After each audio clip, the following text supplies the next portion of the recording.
Good morning and thank you for watching Eye on New Mexico. April is Child Abuse Prevention Month, and this month we'll be focusing attention on that issue on this program. We started last week with a special episode on a new task force in Albuquerque, and today I'm joined by my guests Veronica Montaño-Pilch, the Executive Director of Court-Appointed Special Advocates, or CASA as it's commonly known here in Albuquerque. Veronica, thanks for being here, and also Terry Winfield, who's also with CASA, and specifically the Courthouse Dog Manager, who we also have in studio today with us, Cassie. Thank you for being here, Terry. We're going to talk to you guys more about what CASA is doing and how it's really helping make New Mexico a better place for children in just a minute. But I wanted to start off here. The goal, of course, of Child Abuse Prevention Month is to involve the entire community and look for ways that we can all help end child abuse. Just this past week, we reported on a new office that's working to battle child abuse in Valencia County, which sees a high number of reports. Jen Samp has the story from Los Lunas, where CYFD and law enforcement will all be working under one roof. It may look like just a building, but within these walls, a new place to serve children in Valencia County. The first of its kind program is designed to be a place where numerous nonprofits and law enforcement can come together to support children who have been victims of abuse. Christina Ford, CEO of All Faith, says there will be an interview room for children just like this one in Albuquerque. Ford says over 1,000 children all over New Mexico sit in these chairs every year. She says up to 15% of them come from Valencia County. We already see a good number of interviews every year that come from that area of the state. CYFD says second to Bernalillo County, Valencia County has the most children in CYFD custody, and per capita, Valencia County has the highest referrals or calls to CYFD. Organizations like All Faiths will work together with CYFD, police, and the DA, all in one building for better communication. Also, a child will only have to revisit their traumatic past in one interview. They get interviewed by a trained staff that gets recorded, and they don't get re-traumatized by having to repeat their stories. These are services Stacy Johnson says she wished she had for her family in Valencia County a long time ago. They understand that it's okay, right? It's okay to be where you are, because then things just get better. Then the more apt they are to accept the services. CYFD plans to open these doors at the end of the summer. This building is located just down the street from the district courthouse off of 314. At least 4 employees are expected to work here. In Valencia County, Jen Samp, KOB Eyewitness News 4. Thank you, Jen, of course, for that report. And, you know, Jen made a good point that the court system, police, CYFD, everyone's involved in ending child abuse and really making New Mexico a safe place for kids. So, Veronica, I'll start off with you. Just give us an idea of what Court-Appointed Special Advocates, CASA, is all about. Well, sometimes the work of a CASA volunteer is hard to understand.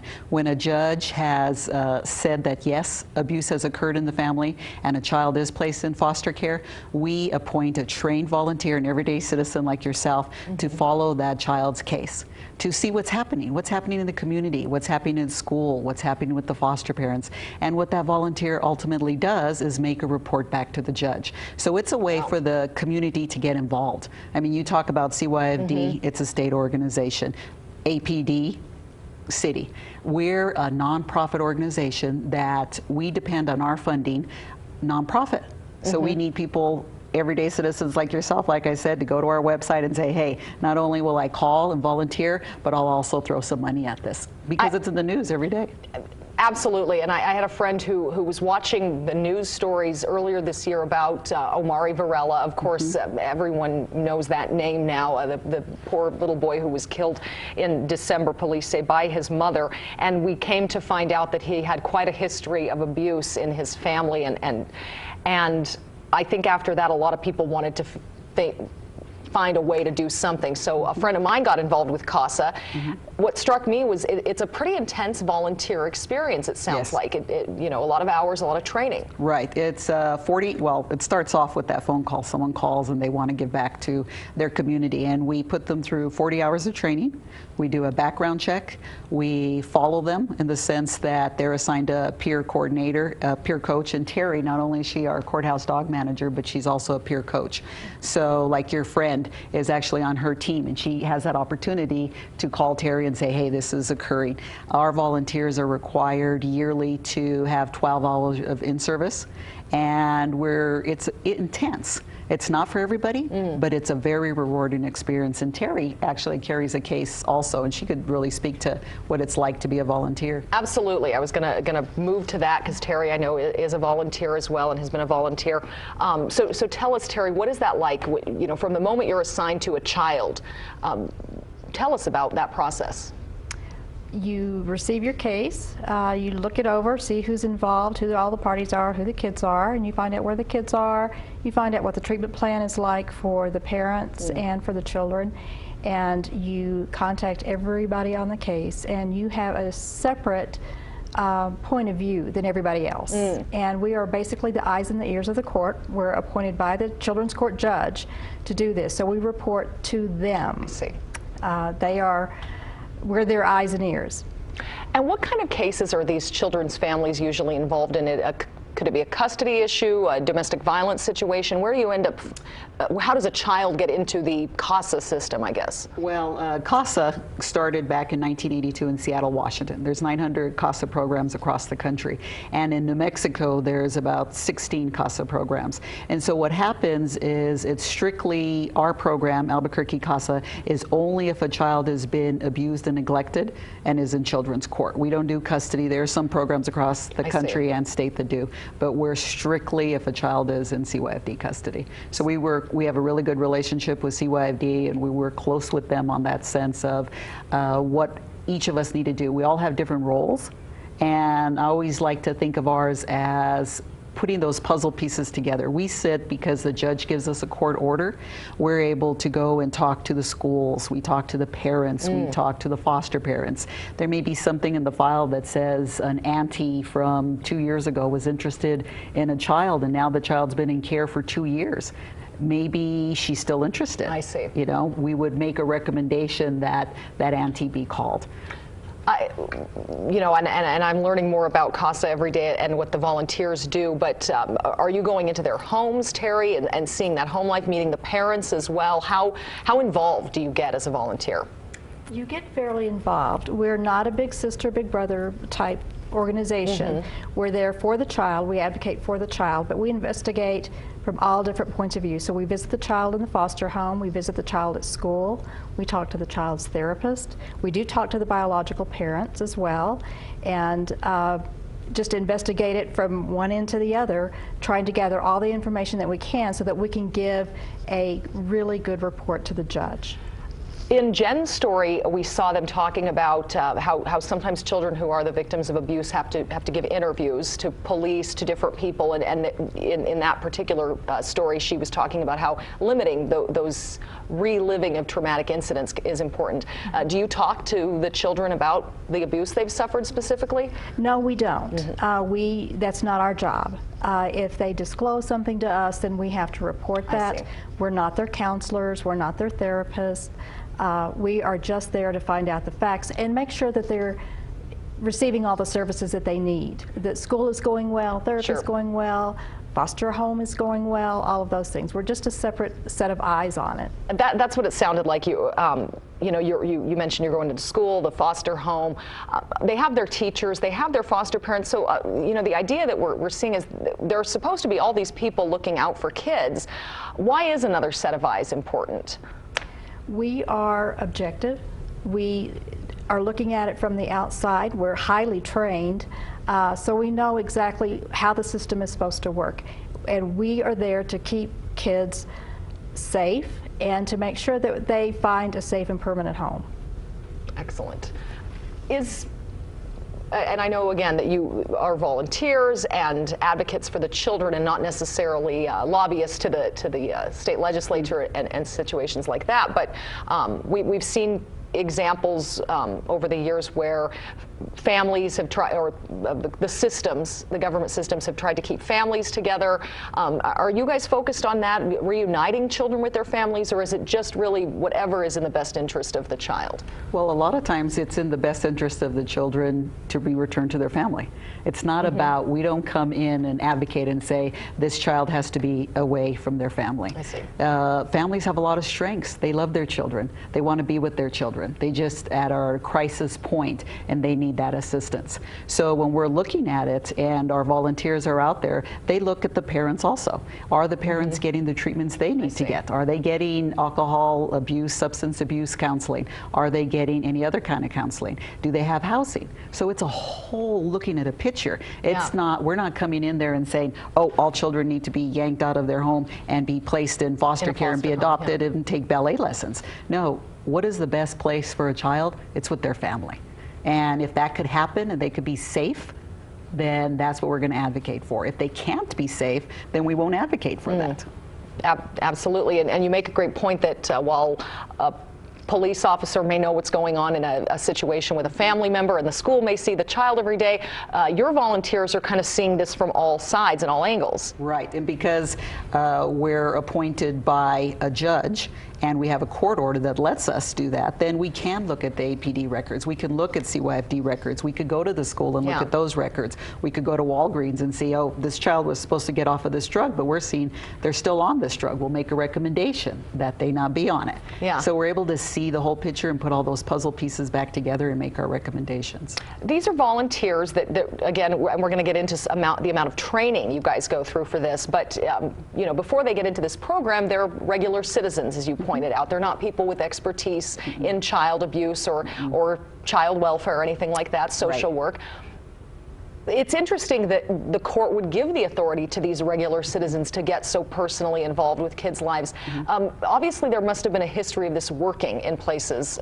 Yes, it started in Seattle, Washington back in 1982 with Judge Sukum, and he was like, I need someone else. I need some more information. And he thought, hey, my neighbors could do this. Let me see how it'll work out. Interesting. So it started there. Now it's a strong network of 992 programs across the United States. And so that's that big push to have everyday citizens do that.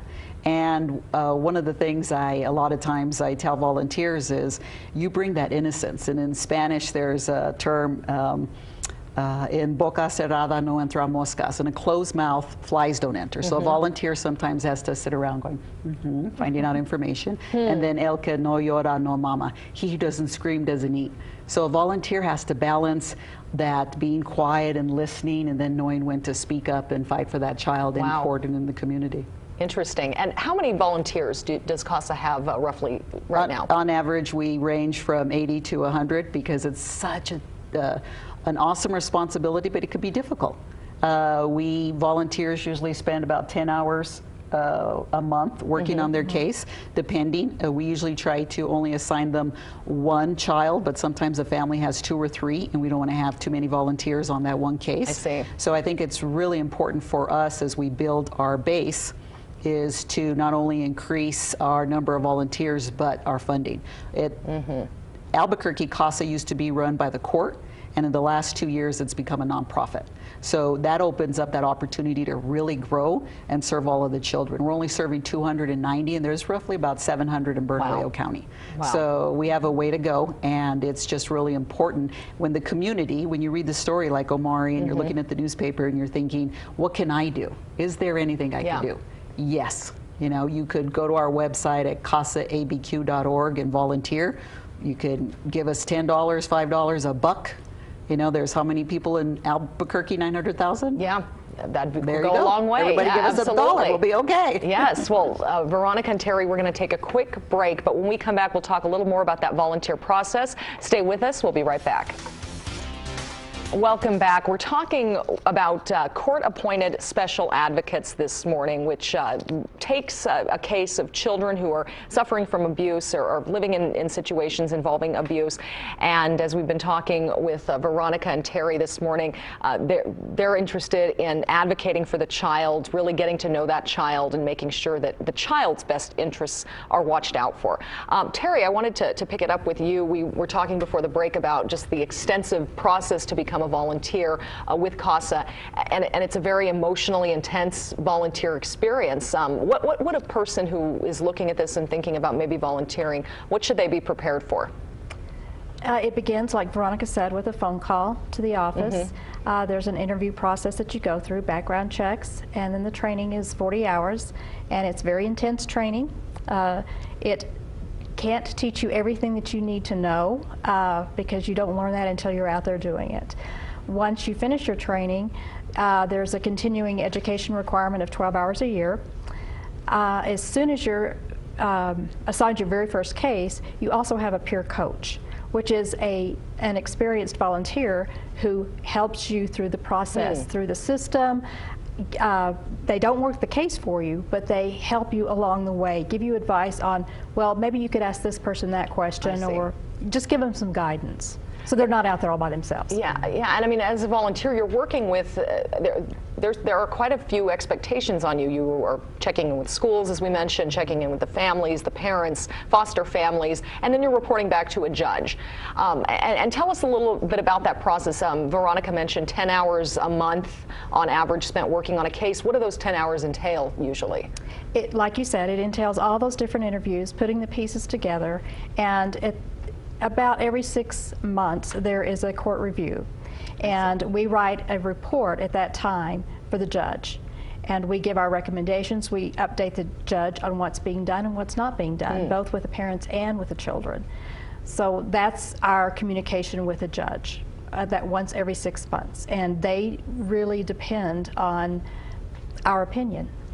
They put it together with all the other pieces, and it gives them just a different eye. Yeah, and where else is the judge getting information from, usually, when looking at these cases, besides the CASA volunteers? They receive information from the guardian ad litem, or the youth attorney, on the case, and they also receive information from CYFD.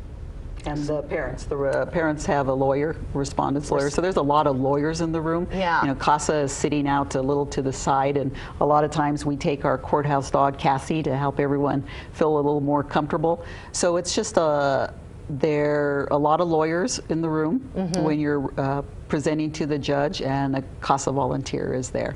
And not only do we get to go to court, but we're also part of a lot of other processes. When Children, Youth and Families Department, CYFD, are having certain meetings, we're at those meetings. When there's an educational plan at a school, we can be at those meetings, and we could offer some of the things that we found out. So it's an intense volunteer opportunity, and it's a rewarding volunteer opportunity. Absolutely. Terry, tell us a little bit more about that. I mean, have you seen positive outcomes for children you've worked with? Absolutely, I have. I've been a volunteer for 13 years, and I have seen kids come into their own and be resilient and find their place in the world. And that in itself is the most rewarding thing of all. And what a great thing to mention to our volunteers who are looking, to our viewers who, if they're looking for an opportunity to get involved and become part of the solution to preventing child abuse, to know that it can be undone, that the cycle can be ended, and that these children can lead these positive lives after that must be so rewarding to see, too. It is, absolutely. Well, I wanted to let people know about this task force in Albuquerque that recently launched. We actually did a program on Eye on New Mexico last week on the new Child Abuse Prevention Task Force here in Albuquerque. They held their first public meeting earlier this month. Erica Zucco was there, and she has a look at what they're doing. Little Emma Rose Gonzalez was the light of her grandma's life. She loved butterflies, she loved birds, she just loved life. She was a very, very happy baby, happy. But police say at just 22 months old, she was violently killed by her mother's boyfriend. This was the only time he had ever watched Emma. He was never with her alone before this night. And I left for work and I never saw her again. Sorry. Tracy Martin says her family never saw signs of abuse in the year her family knew that man, but she feels there was still a lost chance at prevention. Education is the key. Had we been educated, had we done a background check on this person, we would have found out a lot, and she would have never, ever, ever spent 1 second around him. She hopes the new city task force helps the public get education and seals the cracks between different agencies. Victims like 9-year-old Omari Varela slipped through. His mother is charged with kicking him to death. Tonight, panelists from that task force held their first of several public forums. They want the community to weigh in on what they think would help improve the current system. The meetings driving the focus areas through the input from the community. They'll take those ideas and work out the details in working group sessions. Tracy Martin knows no task force will bring Emma Rose back. When she died, a part of us died with her. But she hopes it will save other children who still have a chance. Instead of joining us. So again, that task force in Albuquerque is new and created in response specifically to the Omari Varela case, but really, of course, all children, you know, we saw a case right there, so many children dealing with abuse and in abusive situations. And that's another way that people can get involved. Of course, that task force will be having meetings. The next one coming up in May, and we'll be updating you that on in our newscast on KOB. You can also call us at the station if you want some more information about the task force. But again, we're talking about this other way to get involved as a CASA volunteer. And you know, that story was so sad when the grandmother mentioned that they didn't see signs of abuse.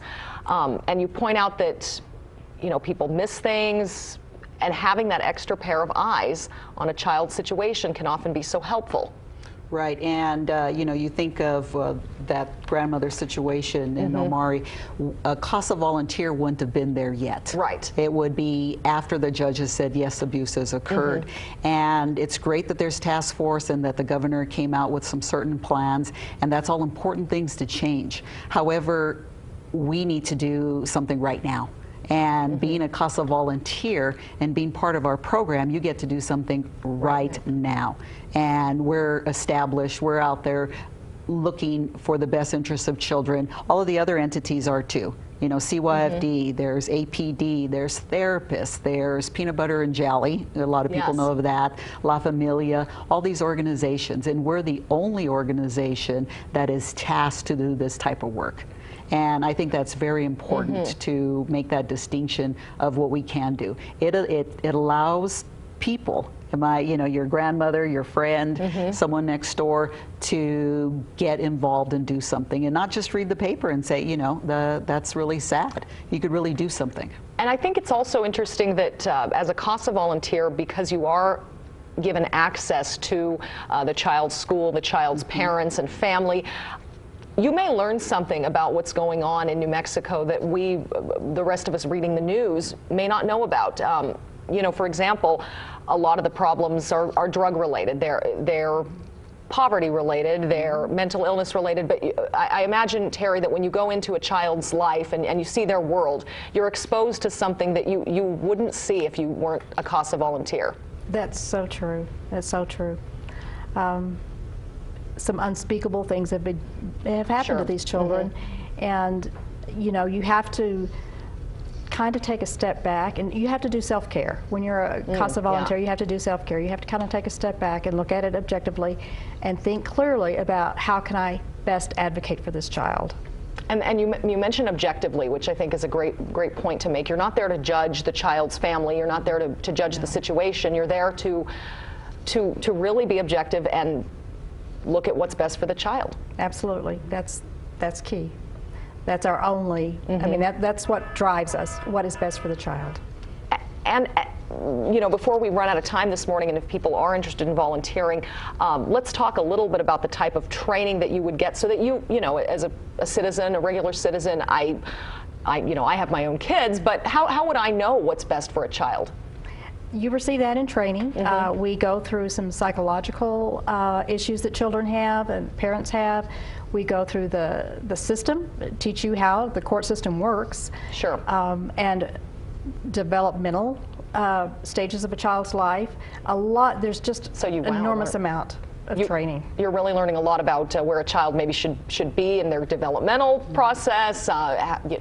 That's a great point, that you're getting a lot of information you wouldn't get otherwise without being a volunteer as well. That's right. That's right. And you're in part, as CASA does their investigation, it's about relying on the professionals. What have the therapists said? What does the teacher say? That's with that child 5 days a week.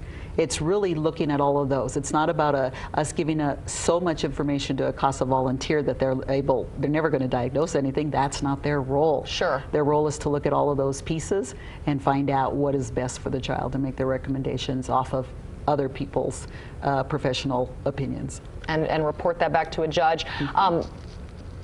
Any types of volunteers you're looking for? What type of people would do this? One of the things that we're really in need of right now is bilingual volunteers.